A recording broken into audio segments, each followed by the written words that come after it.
چاند کی 14 تاریخ ہے۔ چاند اپنی بڑی آبوتاب کے ساتھ آسمان پہ چمک رہا ہے۔ اس کی خوبصورتی اس قدر ہے کہ ہر دیکھنے والا اس کی طرف مائل ہو رہا ہے، راغب ہو رہا ہے۔ ایسی کیفیت میں حضرت جابر رضی اللہ تعالی عنہ فرماتے ہیں کہ میں نبی رحمت صلی اللہ علیہ وآلہ وسلم کے ساتھ ہوں۔ رات کی تاریکی میں آقا علیہ الصلاۃ والسلام کے ساتھ کھڑا ہوں۔ میں کبھی چاند کی طرف دیکھتا ہوں، کبھی محبوب کے چہرے کی طرف دیکھتا ہوں۔ کبھی نظریں آسمان کی طرف اٹھتی ہیں، کبھی محبوب کے چہرے پہ آتی ہیں۔ بالآخر فیصلہ کیا ہوتا ہے کہ ان کے چہرے کی چمک کے سامنے سادہ لگا۔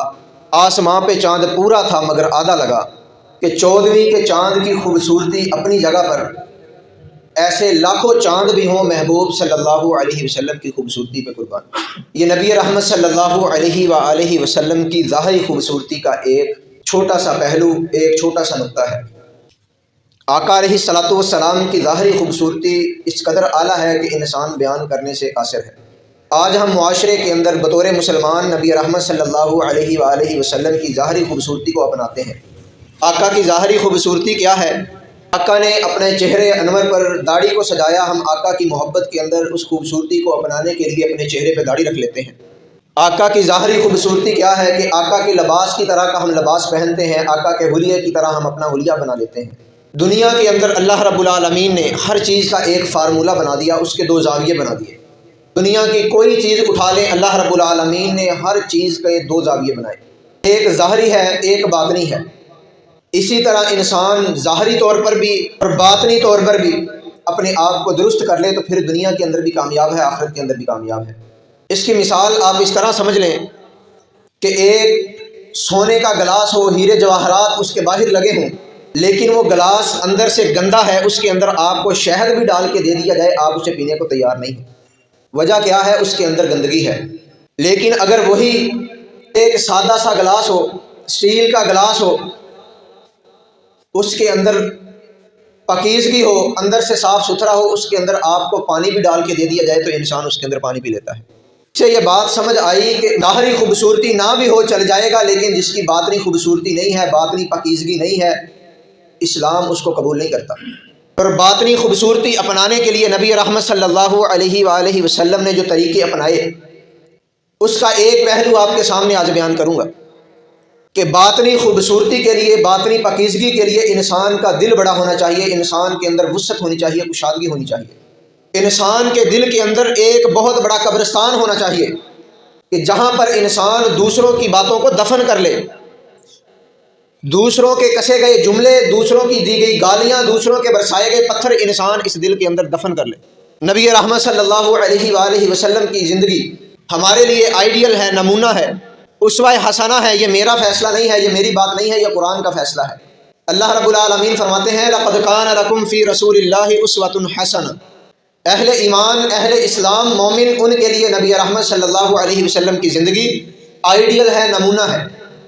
مسلمان اپنی زندگی کو اس طرح گزارتا ہے جس طرح اسے نبی رحمت صلی اللہ علیہ وسلم کی زندگی نظر آتی ہے۔ جس طرح صحابہ نے آقا کی زندگی پہ عمل کیا، مسلمان اس طرح اپنی زندگی بسر کرتا ہے۔ اس طرح زندگی بسر کرنے کے لیے ہمیں نبی رحمت صلی اللہ علیہ وسلم کی حیات طیبہ کو دیکھنا پڑے گا۔ نبی رحمت صلی اللہ علیہ وسلم کا دور ہے، مسلمانوں کی حکمرانی ہے، مسلمانوں کا عروج ہے۔ آقا علیہ الصلاۃ والسلام نے صحابہ کی ذمہ داری لگا رکھی ہے۔ رات کی تاریکی میں نجد سے ایک قافلہ آیا، ان میں ایک شخص ملا، صحابہ کرام رضوان اللہ علیہ اجمعین نے اسے پکڑا، لا کر مسجد نبوی کے ستون کے ساتھ باندھ دیا۔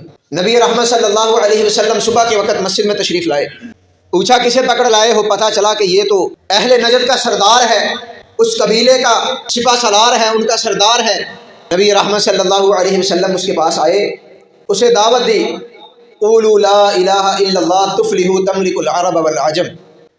ابھی تو تم ایک قبیلے کے سردار ہو، جاؤ محمد کریم صلی اللہ علیہ وسلم کی تمہیں بشارت ہے، خوشخبری ہے، قولوا لا الہ الا اللہ، لا الہ الا اللہ کو پڑھ لو، اسلام قبول کر لو، دائرہ اسلام میں آ جاؤ، تفلحوا، کامیاب ہو جاؤ گے، تملک العرب والعجم، ایک قبیلہ نہیں بلکہ عرب و عجم کے مالک بن جاؤ گے، سردار بن جاؤ گے۔ لیکن وہ کافر ہے، مشرک ہے، ان کا سردار ہے، اس کا جواب کیا ہے؟ نبی رحمت صلی اللہ علیہ وآلہ وسلم کو آگے سے کہتا ہے کہ میں فلاں قبیلے کا سردار ہوں، اگر مجھے قتل کر دو گے تو یہ بات مت بھول جانا کہ میرے قبیلے کے لوگ خاموشی سے بیٹھ جائیں گے، میرے قبیلے کے لوگ آپ سے میرے خون کا بدلہ لے لیں گے۔ گویا کہ نبی رحمت صلی اللہ علیہ وسلم کو دھمکیاں دے رہا ہے، اور ساتھ کہتا ہے کہ اگر مجھے چھوڑ دو گے ساری زندگی احسان مند رہوں گا، جتنا مال چاہو گے مل جائے گا۔ اور نبی رحمت صلی اللہ علیہ وسلم سے کہتا ہے کہ اس دنیا کائنات کے اندر اگر میرے نزدیک سب سے برا چہرہ ہے تو کس کا چہرہ ہے؟ معاذ اللہ محمد کریم صلی اللہ علیہ وسلم کا چہرہ ہے۔ اگر سب سے برے لوگ ہیں تو محمد کریم صلی اللہ علیہ وسلم کے ساتھی ہیں۔ اگر سب سے برا مذہب ہے، برا دین ہے تو دین اسلام ہے۔ نبی رحمت صلی اللہ علیہ وسلم نے ساری باتیں سنی، ہر بات کے جواب میں آقا وسعت قلبی دکھاتے ہیں، بڑا دل دکھاتے ہیں، آقا مسکراتے ہیں، خاموش رہتے ہیں۔ دوسری نماز کا وقت آیا، پھر وہی دعوت، اس کا پھر وہی جواب۔ تیسری نماز، گویا کہ 3 دن گزر جاتے ہیں، اور ان 3 دنوں کے اندر نبی رحمت صلی اللہ علیہ وسلم نے فرمایا کہ یہ ہمارا مہمان ہے، اس کی مہمان نوازی کے لیے، اس کے لیے جو کھانا آئے گا وہ میرے محمد کریم صلی اللہ علیہ وسلم کے گھر سے آئے گا، اس کے لیے جو دودھ آئے گا وہ میری اونٹنی کا دودھ آئے گا۔ وہ آقا علیہ الصلوۃ والسلام کی گستاخی بھی کرتا ہے، صحابہ کی توہین بھی کرتا ہے، اسلام کا مذاق بھی اڑاتا ہے، کافر ہے، مشرک ہے، اگر اسے قتل کر دیا جائے تو کوئی حرج نہیں ہے۔ لیکن نبی رحمت صلی اللہ علیہ وسلم نے وسعت قلبی دکھائی، اپنا بڑا دل دکھایا، اپنا بڑا پن دکھایا۔ آقا اس کے ہر جملے پر مسکراتے ہیں، اسے چھوڑ دیتے ہیں۔ تیسرے دن نبی رحمت صلی اللہ علیہ وسلم نے صحابہ سے فرمایا اسے کھول دو، جانے دو۔ اسے کھول دیا، مسجد سے نکلتا ہے، گلی کے کونے پہ گیا۔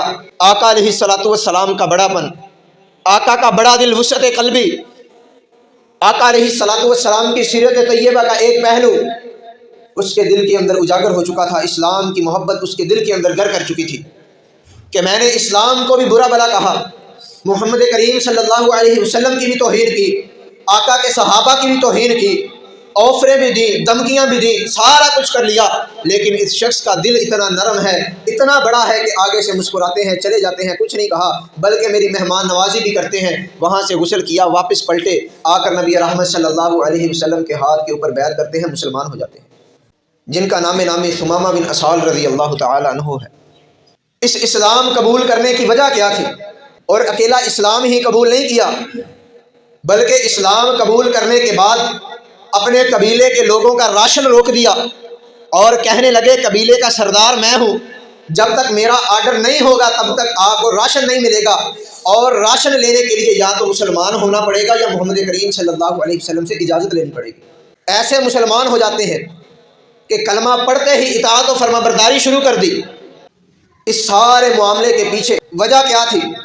اس نے جب نبی رحمت صلی اللہ علیہ وسلم کی توہین کی، کیا نبی رحمت صلی اللہ علیہ وسلم ایک صحابی کو اشارہ کرتے اس کی گردن تن سے جدا نہ ہو جاتی؟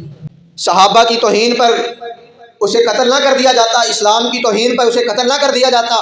لیکن آقا علیہ الصلوۃ والسلام نے ہمیں ایک درس دیا ہے، ایک سبق دیا ہے کہ ایک طرف محمد کریم صلی اللہ علیہ وسلم کی توہین ہے، ان کی گستاخی ہے، صحابہ کی توہین ہے، صحابہ کی گستاخی ہے، اسلام کا استہزاء ہے، اسلام کا مذاق ہے، اور دوسری طرف آج کے مسلمان، آج کے انسان کی انا پرستی ہے کہ آج کا کوئی انسان کسی کو او کہہ کے بلا دے، کسی برے جملے سے مخاطب کر لے تو انسان اس کے گلے پڑ جاتا ہے، اس کا گریبان پکڑ لیتا ہے کہ تیری اتنی ہمت، میں گاؤں کا چودھری ہوں، نے کیسے مجھے بلایا ہے، میں مسجد کا انتظامیہ کا بندہ ہوں، تو تیری اتنی مجال کہ تو میرے سامنے آ کے بیٹھا ہے، میرے سامنے اونچی آواز سے بات کرتا ہے، میں تجھ سے زیادہ پڑھا لکھا ہوں، تیری برادری نیچی ہے، میری برادری بڑی ہے۔ آج ہم لوگوں کی باتیں قبول کرنے کو تیار نہیں ہیں، ان کی باتیں برداشت کرنے کو تیار نہیں ہیں۔ وجہ کیا ہے؟ ایک طرف تو ہمارا نعرہ ہے، ہمارا دعویٰ ہے کہ مجھے تو نبی رحمت صلی اللہ علیہ وسلم کے ساتھ اتنی محبت ہے کہ اگر جان بھی قربان کرنی پڑے تو ہم کر دیں گے، لیکن آقا کی محبت کے اندر اپنی انا قربان کرنے کو تیار نہیں ہے، اپنی اکڑ قربان کرنے کو تیار نہیں ہے۔ Subscribe now and press the bell icon. Never miss an update.